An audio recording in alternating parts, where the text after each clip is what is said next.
안녕하세요. 여러분의 스포츠를 재밌게 만들어줄 한강스포츠입니다. 스테이지 16은 켈러비안의 스프린트로 스테이지를 가져갔습니다.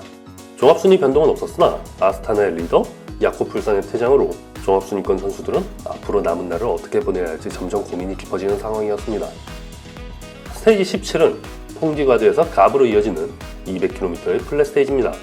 경기 중반과 후반에 어필이 있고 코스가 길기 때문에 브레이크어웨이에게 상당히 가능성이 있는 날이었습니다. 역시 중립구역을 지나서 출발했고요.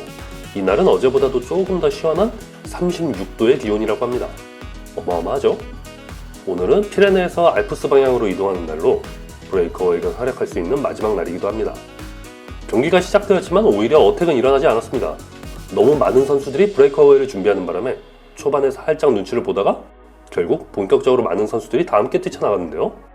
30명이 넘는 선수들이 브레이크어웨이를 형성했고요. 주요 선수로는 로토스달의 토마스 덴트, CCC의 그렉 바네범의 미첼 틴스캇의 마테오 트렌틴, 아스타나의 고르카 이자길의 퀵스텝의 캐스퍼 아스그린 등등 많은 선수들이 오로지 스테이지 우승 하나만을 노리고 달려나갔습니다.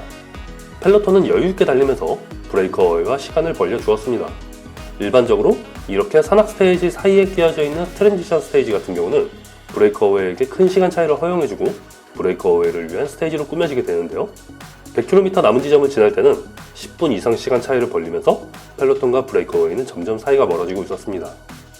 인터미디에이트 스프린트 구간은 포인트에 전혀 상관없는 선수들이 브레이크어웨이에서 나눠 가지게 되었고요. 곧 이어나온 4등급 어필에서는 토마스 덴트 선수가 가장 먼저 산을 넘었습니다.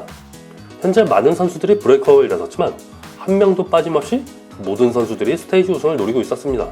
펠로톤은 모두 뒤에서 천천히 달리고 있었고요. 앞으로 남은 날들을 중 브레이크어웨이를 위한 스테이지가 없기 때문에 결국 오늘 스테이지 우승을 노리는 자들은 모든 것을 걸어야 하는 날입니다. 역설적이게도 이날의 스테이지 우승이 간절한 선수들은 그동안 뚜르 드 프랑스에서 얻은 성과가 충분하지 못한 선수들이겠죠.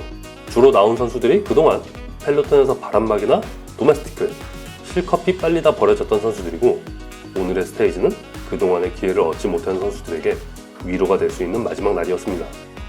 물론 스테이지에서 이겨야 가능하겠지만요. 본격적으로 브레이크어웨이에게 시동이 걸렸습니다. 펠로톤과 시간 차이는 15분이 훌쩍 넘어갔기 때문에 결국 브레이크어웨이에서 스테이지 우승자가 나오게 될 예정이었고요. 이제 30명의 선수들이 모두 적대 관계가 되었습니다. 가장 먼저 어택을 시작한 것은 디멘션 데이트의 뱅킹과 에이지2R의 알렉스 규자우였습니다. 많은 선수들이 브레이크어웨이를 달리고 있었기 때문에 조금이라도 유리한 상황을 만들기 위해 어택을 날리면서 브레이크어웨이를 달리는 선수들을 찢어낸 것인데요. 결국 따라잡지 못하는 선수들을 뒤로 떨어지고 그렉 바네범의 마테오 트렌틴, 고르카 이자길의 캐스퍼 아스그린을 포함한 11명의 선수가 선두 그룹을 만들어낼 수 있었습니다. 그리고 어필 구간이 시작되자 죽어라고 도망치면서 차이를 벌려냈는데요.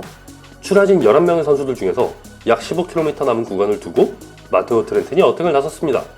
미첼 틴스캇의 마테오 트렌틴은 스프린트뿐만 아니라 어필도 잘하는 선수였기 때문에 독주가 가능하다는 판단이었는데요. 곧바로 콤피디스의 피에로 페리숑 선수가 추격했고 퀵스텝의 캐스퍼 아스그린도 추격을 시작했습니다. 하지만 가장 먼저 어필 구간을 정복하는 마테오 트렌틴 선수, 이제 내리막길만 남은 상황이었기 때문에 마테오 트렌틴 선수에게 승기가 기운 상황이었습니다. 캐스퍼 아스그린은 페리숑 선수를 제끼면서 죽어라고 추격했지만 그 타이밍이 너무 아쉬웠는데요. 결국 마테오 트렌틴 선수가 적절한 시기에 가장 먼저 어필을 정복하면서 스테이지 우승을 가져가게 되었습니다. 미첼 틴스캇은 데럴 림피와 사이먼 예이츠에 이어서 네 번째 스테이지 우승을 거머쥐게 되었는데요. 비록 아담 예이츠의 종합 우승은 어렵게 되었지만 매우 성공적인 뚜르 드 프랑스를 보내는 미첼 틴스캇이었습니다. 캐스퍼 아스그린은 37초 뒤로 피니쉬하면서 2위를 차지하게 되었는데요. 올해 퀵스텝에서 본격적으로 프로 선수 생활을 시작하는 캐스퍼 아스그린은 2주 내내 펠로톤에서 퀵스텝을 위한 브레이크어웨이 킬러로 활약했었죠. 캐스퍼 아스그린은 올해 뚜르 드 프랑스에서 건져낸 최고의 기대주라는 평가를 받게 되었습니다. 펠로톤은 오늘 약 20분이 넘게 시간을 허용했지만 종합순위에 영향이 없었기 때문에 충분한 휴식을 취할 수 있었습니다. 경기가 끝나고 황당한 소식이 들려왔는데요. 펠로톤에서 조용히 달리는 줄 알았던 윤보비스마의 토니 마틴과 이네오스의 루크로우가 경기에서 쫓겨나게 되었습니다. 펠로톤을 달리던 상황에서 서로의 리더를 보호하던 중에 신경전이 있었는데요. 이게 감정 싸움으로 변하면서 점점 개싸움이 되어가자 펠로톤에서도 시끄러운 소동이 있었다고 합니다. 결국 UCI에 불려나간 루크로우와 토니 마틴은 서로 잘못했다고 싹싹 빌었지만 결국 둘 다 쫓겨나게 되었고요. 덕분에 앞으로 알프스 산맥을 올라야 하는 가장 어려운 스테이지들에서 게라인트 토마스와 스티븐 크로이스베르는 중요한 도움 선수들을 잃게 되었습니다. 스테이지 18은 이번 뚜르드 프랑스의 퀸즈 스테이지로서 엠브런에서 발로아까지 이어지는 208km의 산악 스테이지입니다.